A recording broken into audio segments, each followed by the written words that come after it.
Take 1, gravando. Fala, malta! Então aí, ó, mais um vídeo de quarentena, isolamento social. Tô fazendo os meus quadradinhos aqui, ó, igual na prisão. Estamos aí, minha filha continua lá na sala vendo Netflix, eu continuo aqui no cantinho dela, gravando o vídeo para vocês. Não se esqueça, inscreva-se no canal, ative o sininho, faça o seu comentário. É isso aí, mano. Olha, eu recebi um áudio de tantos... Eu recebi o mesmo áudio de várias pessoas, né? E nesse áudio, eu não sei de quem é, um áudio anônimo.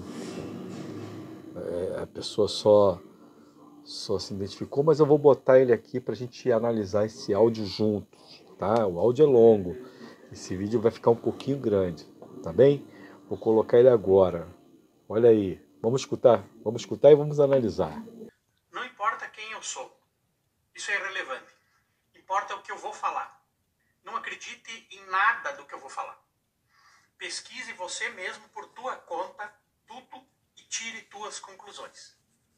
Qualquer pessoa com rudimentos de conhecimento na área de epidemiologia e de como se propaga um vírus, sabe que, em regra, ele tem um ciclo de 12 semanas. Não existe como seres humanos controlarem este ciclo. Um vírus é um organismo extremamente pequeno e que se difunde de forma muito rápida e fácil. Não existe como você barrar a propagação dele. Se você tem um local que não está contaminado e tenta isolar esse local, basta que uma pessoa contaminada ingresse e ele inicia o ciclo. Se você tem um local contaminado e quer confinar as pessoas lá para que elas não contaminem outras áreas, basta que uma pessoa saia e ela vai gerar o ciclo aonde ela passar. Isso não tem como ser evitado.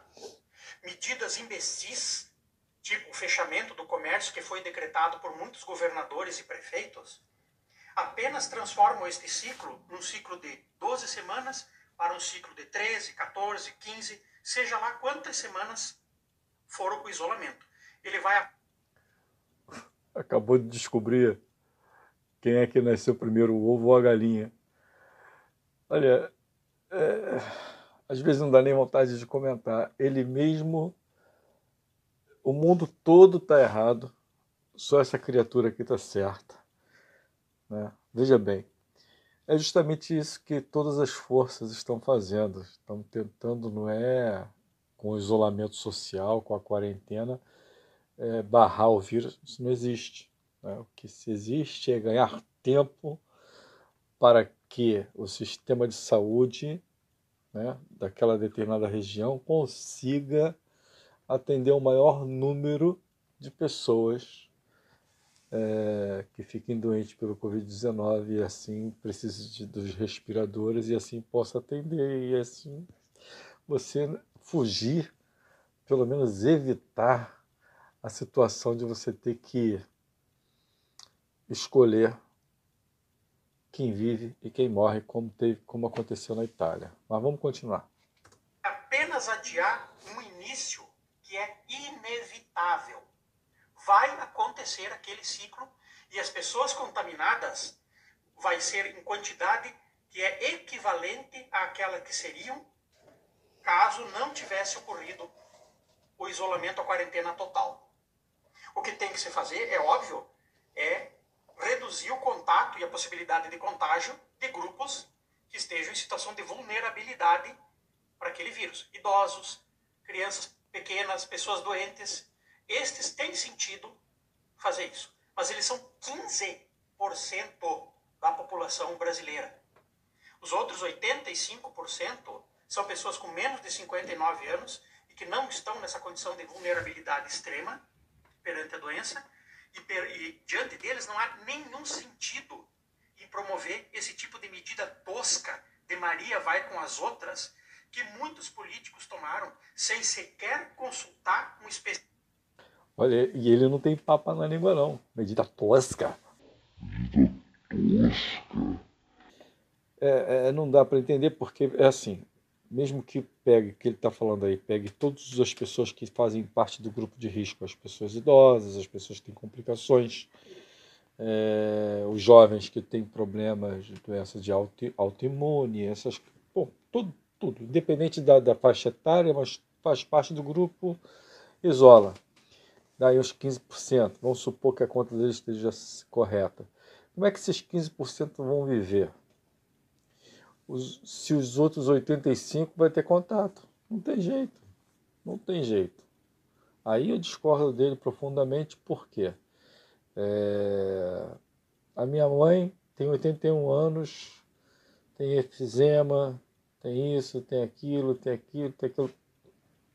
Várias situações. Ela faz parte do grupo de risco.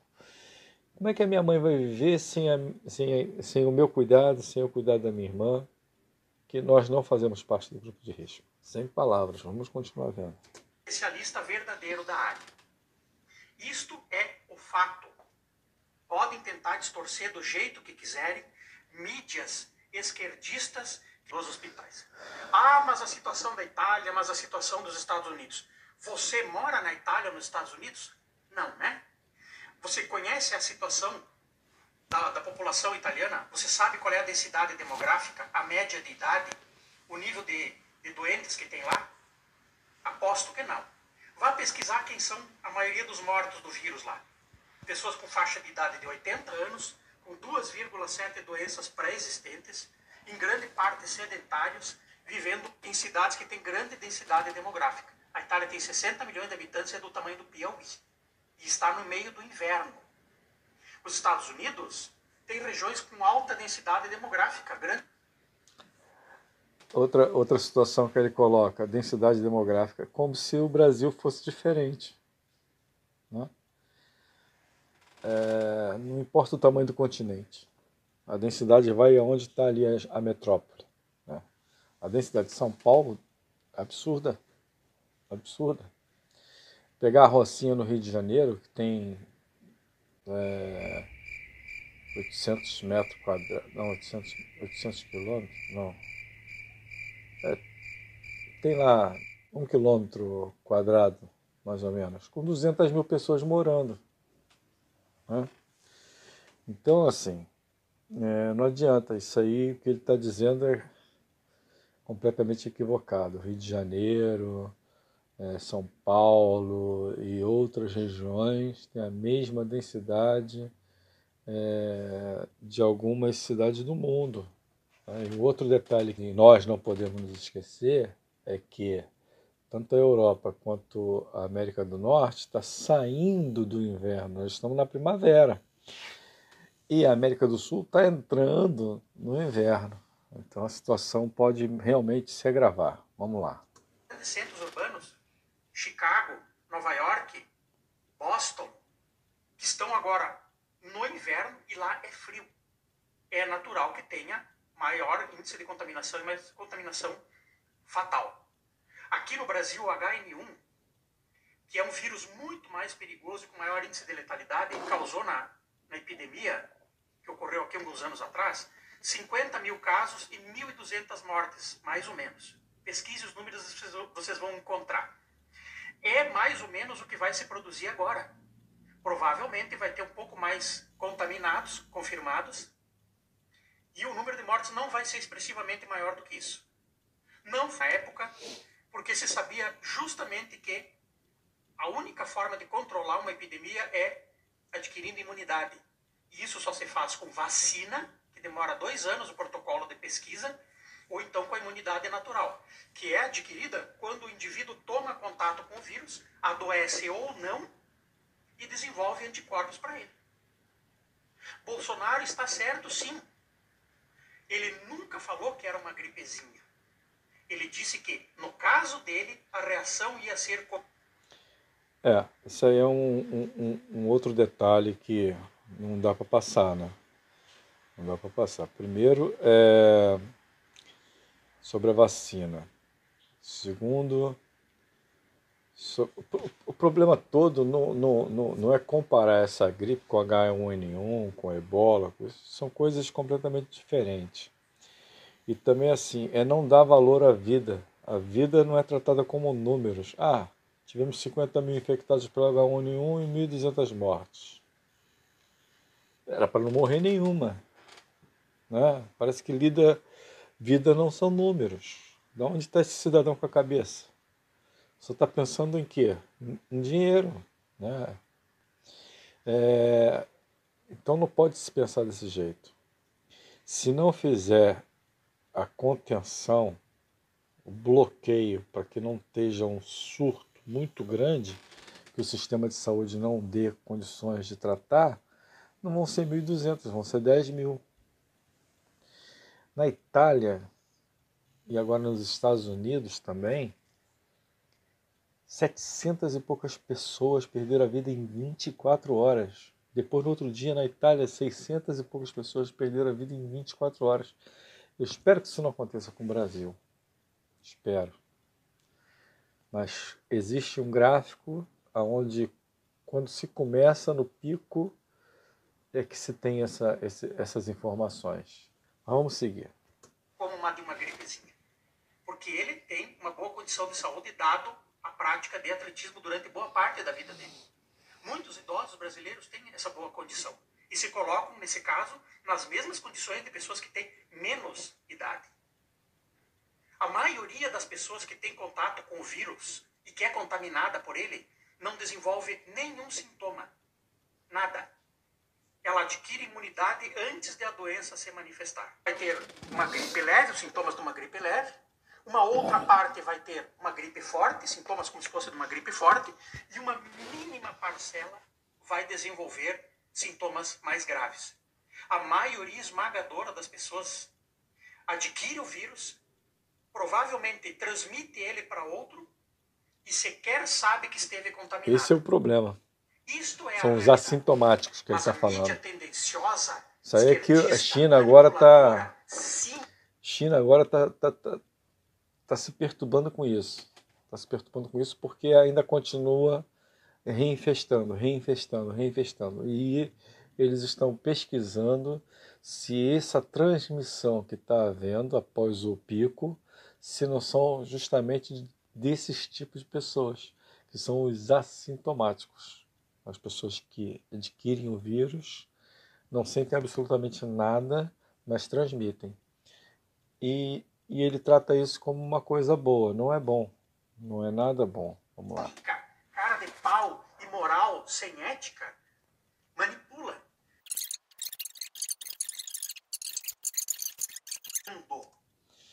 Eu até acredito na manipulação, mas não do jeito que ele está falando, porque eu conheço pessoas, tenho colegas aqui que são enfermeiras, que trabalham, e tem até no meu WhatsApp falando comigo: olha, Leandro, tudo que a mídia está passando aí para vocês, pode acreditar, é bem pior. Bem pior. Então ela está na linha de frente, e eu sou mais de acreditar nela do que na mídia, e muito menos nesse cidadão. Outra coisa também, assim, hoje eu fiquei sabendo que uma pessoa de 95 anos foi curada. Uma outra de 100 anos foi curada também pelo Covid-19. Então, em contrapartida, tem outras pessoas que com 20, 30 anos estão morrendo aí, que nunca foram enquadradas no risco. Vamos lá. E tem gente bocó, estúpida, imbecil, ovelhas que não sabem pensar por si próprios e pesquisar as coisas e ver onde é que está o fundamento científico de cada medida. Medidas tomadas em outros países não servem para nós. Cada realidade é uma realidade. E governadores e prefeitos que fecharam o comércio 2 semanas tomaram uma medida inócua, inútil, que não... Outra coisa que eu discordo. Eu cresci ouvindo isso. O que é aplicado nos outros países não se aplica ao Brasil. É uma mentira. É um mito. O Brasil, em tudo, é uma mistura do que tem no mundo. Desde a economia, desde tudo, da saúde, da educação, é uma mistura do mundo, né? Então, somos seres humanos. O que acontece aqui em Portugal pode-se muito bem, tirando as questões culturais e físicas, né? São todos seres humanos, é só isso que vai mudar, só isso que vai mudar.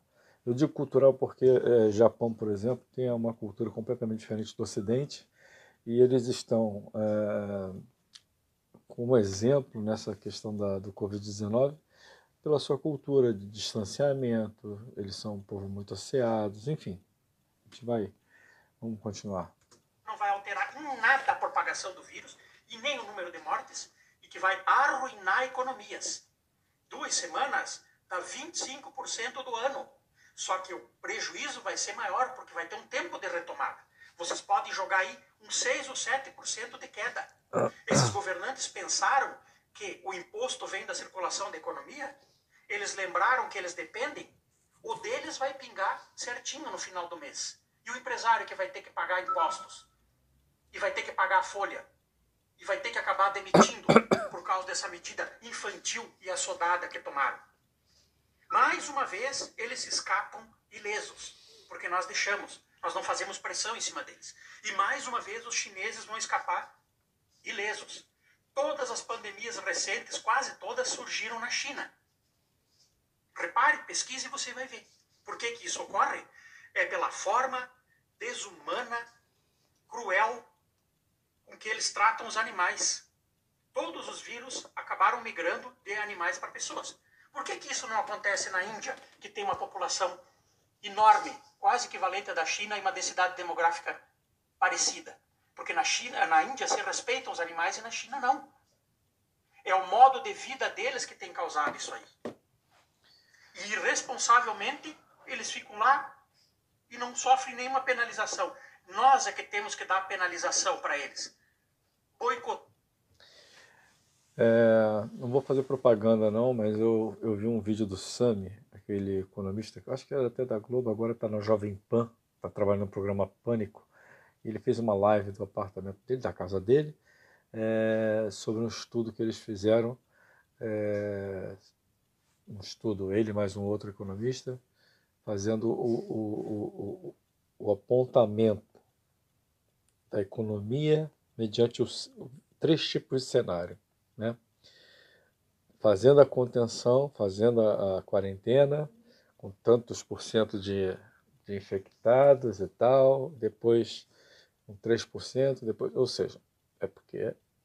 Então, esse cenário aí ele vai dizer, eu achei bastante interessante, se fosse vocês depois procurava aí no YouTube, né, essa live que ele fez, esse vídeo que ele gravou, fazendo essas comparações, essas estatísticas, muito interessante. Ele entra agora num viés muito político, eu acho que ele deve ser um empresário, eu também sou, e digo que se o empresário ele vai sofrer, vai, mas o governo também sofre, porque o governo vive de arrecadação de imposto, né? Isso aí está todo mundo praticamente no mesmo barco. Eu já ouvi dizer que o Brasil também vai dar incentivo às empresas e aos microempreendedores individuais, aos profissionais liberais, enfim, vai... Os cofres, o Brasil já começou e vai liberar aí R$600, né? Aqui também em Portugal também está tendo vários tipos de incentivos, já começa também essa ajuda por parte do governo de repor. Mas vamos lá. Dando produtos que vêm de lá para eles sentirem também na pele o mal que eles causaram. Não só o vírus surgiu lá, como ainda deixaram de comunicar a Organização Mundial de Saúde conforme... Só isso aí já dá outro vídeo, não vou nem entrar nesse mérito dos chineses e enfim, vamos seguir. Previsto em protocolo internacional. Surgiu ano passado, silenciaram os médicos que estavam denunciando, porque é uma ditadura comunista apoiada pelas esquerdas brasileiras, e deixaram a pandemia se espalhar. Uma completa e total irresponsabilidade. Eles são, sim, os culpados pela disseminação como ela ocorreu. Se tivesse comunicado na época, talvez medidas tivessem sido tomadas em países como a Itália, que não fez nada, deixou se espalhar e depois colheu os frutos. Aqui nós estamos agindo diferente. Só que não caia na esparrela desta mídia, não seja mais um manipulado, um cagão, porque tu vais descobrir, talvez na fila dos desempregados, que te fizeram de bocó. Ele é do Rio Grande do E tu Sul. vai estar doente na fila dos Doente. desempregados e vai descobrir que era, sim, só uma gripezinha. Pense por ti. Uma gripezinha. Eu espero que ele tenha família e que a família dele não seja atingida e que ele não venha perder ninguém que ele ame com essa gripezinha, né? É isso aí, gente. Olha, uma coisa no início que ele falou, eu concordo. Escute tudo, seja crítico. Não deixe que a sua vontade sobreponha o seu raciocínio, tá? Eu tenho muitos colegas que não aguentam ficar em casa e que começa a vontade sobrepor o raciocínio. Então fica essa dica para vocês, que vocês não deixem a sua vontade sobrepor o seu raciocínio. Escute o máximo de informação, filtre o máximo de informação que vocês puderem filtrar, para você reter mesmo o que é bom e tomar a sua decisão em cima daquilo que você acredita que realmente é o correto, tá? Com senso crítico e sensatez, sem deixar que a sua vontade sobreponha o seu entendimento. É isso aí. Fica com Deus, um abraço e até o próximo vídeo.